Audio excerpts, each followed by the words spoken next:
Hey, what's up, guys? It's Friday. We're gonna have two videos today. Whatever orders you watch this in. This one was technically recorded first. I'll let you know. So, today, I was having a chat this morning with someone from the Raptors team that we played last year and we blew them out, and I had a conversation about that one a long time ago. Card, if you want to see that video. And this morning I was talking about, because there's, we've got G-Man in, G-Man group that I used to read with the PFL, my old team league, and a lot of the Oregon teams tend to be on that one.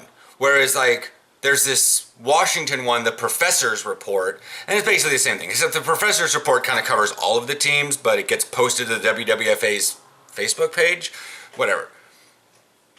And today is about trolls.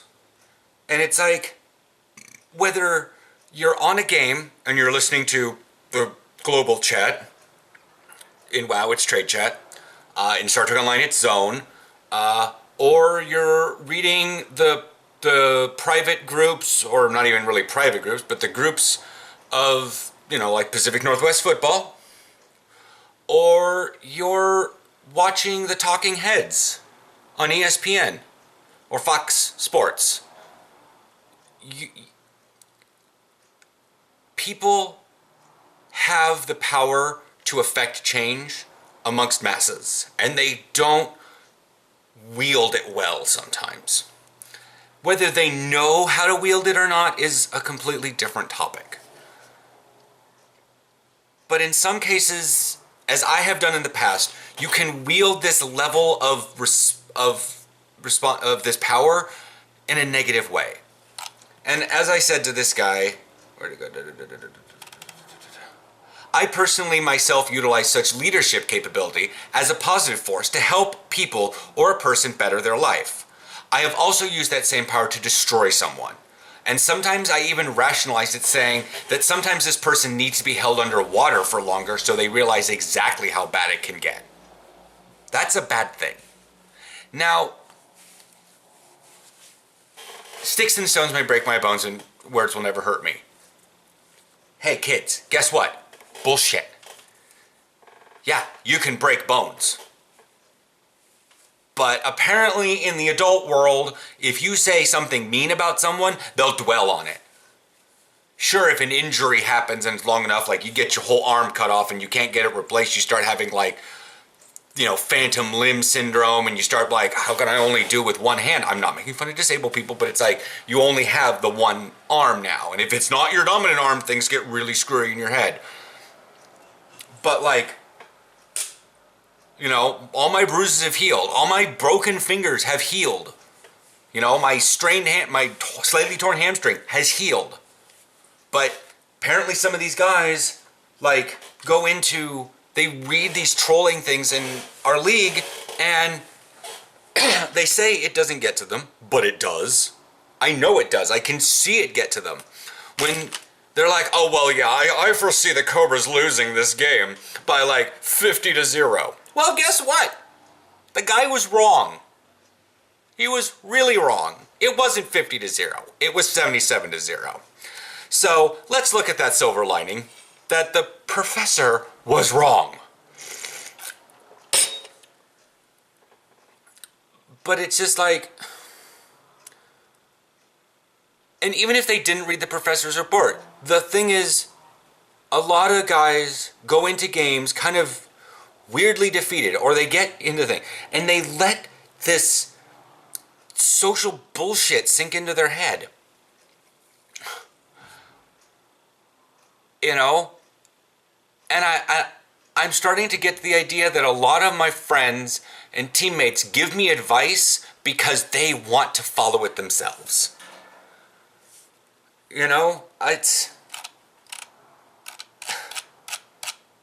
They fall prey to these social trolls that we have. There's only two of them, but they read these groups and they let it's like, oh, I'm just stoking the fire for the game. So that's a little flame you got going on there. You want to stoke something, pour some gas on it. Well, you gotta go out there and you gotta take someone's head off. Okay, guess what? Somebody did try to take someone's head off during a game.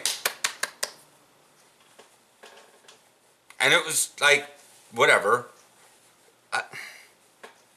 I've seen so many people in my life, whether it had been from the social crowd at Clark College, community college, or to people in D&D groups, or to people on football teams. They do C- work and try to say, well, at least it's not an F. Please give me a pat on the back. And I'm sitting here thinking like, I'm a freaking workaholic. I strive for perfection. When I see someone doing average work and expecting praise for it, I'm just like, sorry. You know, I will say, look, you covered your receiver really well. Or look, you ran a good route. You know, the quarterback didn't throw the ball to you and you were open. That's not necessarily your fault. You know, you ran your route. You know, but it's like, I don't know. But it's like, I don't like watching people just get manipulated by like the most devious individuals. And this goes for our current climate too in the country. We've got someone running the country that has 98.999% of the population in the back far, not even in his mind. And people think that he matters. In fact, I gotta say, his entire voter base is within that 98.999%. And I hear a lot of people on teams, whether the pit bulls, I heard on the pit bulls, oh, we gotta change this attitude, we gotta change this attitude. You know, we don't have another thing like last year. And nobody does anything. Well, we gotta change the system of government, we gotta do this. Voting day. Oh, I'm sorry, I'm busy. So full of work and the kids and the car, I don't have any gas. Bitch, we had mail-in votings here in Oregon. You had that thing for 3 weeks. You're busy every day for 3 weeks. You couldn't even put it on the envelope that says you don't have to postmark it. You throw it in the thing. Dude, it just slipped my mind. Nobody shows up to vote, yet they want change in the country. And then they get riled up by like the television news and they get angry by trolls. And like even the ESPN guys, you know, they sit, like some of them have played football. Some of them haven't played football in 25 years. When they'll sit back, oh, well, the game was just such and such back then. I don't care what the game was like in the mid-'80s. It was a different game then. It's the game we are playing now. You gotta be commentating on. But they just talk and they yammer and yammer. Like, I mute the television. I can't sit there and run NFL Network for hours on my television. The people yammering are just talking for talking's sakes.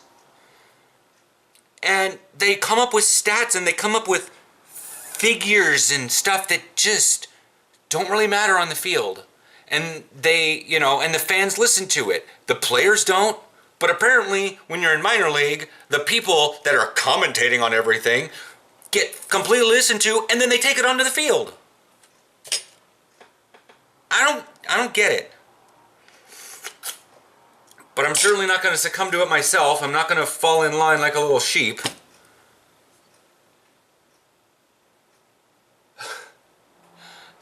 Really? And so, yeah. Anyways, I will see you guys Monday. Going up to Aberdeen. This will be the 3rd time there. And so, we'll see how that goes. Yeah.